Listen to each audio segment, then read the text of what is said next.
श्री महालिंगेश्वर गणेश तरुण मंडळ अध्यक्षपदी केदार हिरापुरे तर उपाध्यक्षपदी गुंडप्पा वड्रे यांची निवड.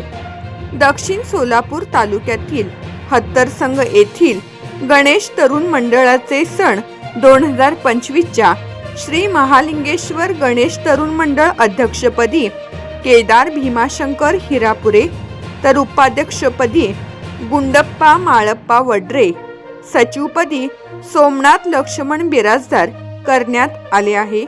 यावेळी सर्व श्री महालिंगेश्वर गणेशोत्सव तरुण मंडळ आणि कार्यकर्ते पदाधिकारी मोठ्या संख्येने उपस्थित होते. संपादक गुरुदादा गायकवाड, महाराष्ट्र सुखदेव न्यूज, हत्तरसंग. चालू घडामोडींचे अपडेट्स जाणून घेण्यासाठी आपल्या महाराष्ट्र सुखदेव न्यूज चॅनलला जरूर सबस्क्राईब करा, लाईक करा, शेअर करा व कमेंट देखील करा. बेल आयकॉनवर प्रेस करा व नोटिफिकेशन्स मिळवा.